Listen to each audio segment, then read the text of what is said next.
Welcome back, everyone. It's time for another review, and this time a classic, Back to the Future, starring Michael J. Fox and Christopher Lloyd. Absolutely love all three of the films. This to me was described as a perfect trilogy as well. Much like the original Star Wars trilogy, love all three films equally. And yes, what I love about this film is the consistency. These films have consistency. The chemistry between Doc and Marty grows in each film. Absolutely works very well. And I also love, of course, the DeLorean. I mean, when I saw this movie, I really wanted a car like that. Absolutely. And coincidentally, this first film came out the year I was born, actually, 1985. Absolutely amazing that was the film of the year. First film, absolutely love. Love the Power of Love intro when Marty goes on his skateboard from Doc's place. He's hanging on each vehicle just to get to school with that song going on. It's just an amazing moment there. Absolutely. Very daring, very awesome there. Next thing I love about this film is how when Doc and Marty meet in person, they do the time travel experiment with Einstein, with the remote control and all that. That was pretty cool as well. And of course, the when Marty escapes the terrorists and goes through to 1955, lands in that farm, and ends up pissing off the guy to the point he shoots off the mailbox over his pine trees getting ran over. Wow. And then, of course, the full factualization of Marty meeting his younger version of his dad was pretty cool to see as well. And his younger mom. Younger mom, I mean, whoa. Whoa. Going way too far there. Thinking that, yeah, Marty's for her. What are you doing? At least Marty had his sentence. Thank goodness. And in the end, it all worked out. And they foiled Biff, which was great too, as well. Tom Wilson plays Biff fantastically in all the films, and as Mad Dog Tannen in the third film. So absolutely, Tom Wilson pulls it off so well in all three films. So now to the second film. We start off in the future to save Marty's future son from going to jail. And coincidentally, they run into old Biff and his grandson, Griff, also played by Tom Wilson. And they foil that successfully.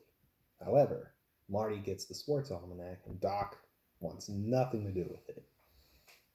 And so, yes, he thinks getting rid of it in the trash was smart, but left it visible. And old Biff picks it up and overhears what Doc and Marty are talking about. So, of course, Biff then comes up with a plan to steal the machine and take it into give the book back to his younger self, and then it changes the whole space-time continuum. So then when they get back to 1985, it's not what they seemed or what they're used to. So now they have to fix that. And they do. They do. It takes effort. So they have to go back to 1955 again. And this time have to avoid running into each other's selves, along with getting the things back to normal. So yes, that was pretty good to watch as well. And of course, another character I've always liked in the series is Principal Strickland. I mean, awesome. Awesome. Especially when he calls out everyone for being a slacker. Absolutely worth it. Absolutely one of the better moments of the films right there is Mr. Strickland. So yes, absolutely got to give him credit there. So now, after they successfully defeat the plans of Biff and they turn everything back to normal, Doc, of course, gets struck by lightning with the DeLorean and disappears, only for Western Union to show up somehow and know Marty's in the area, and giving Marty the letter, Doc's whereabouts. So, of course, he has to find the Doc from 1955, who, of course, is in shock, basically. And so this leads to the third film, which picks up from where it left off, which that's the other thing I loved about the Back to the Future movies, is they pick up from where they left off. And they continue. So, of course, Doc, kind of reluctant, but then eventually decides to help out, and, of course, finds out he was just murdered, because there's a tombstone with his name and all that. So, yes, they send Marty back to 1885 to track down the Doc who disappeared. And he does. After some big run-ins with Mad Dog Tannen and his gang, along with an old relative from the past, his ancestor. So Doc eventually finds him, saves him from a hanging. So then they have to come up with a plan to save everything. And of course, Claire Clayton comes into the picture. And of course, Doc and Claire fall in love. So yeah.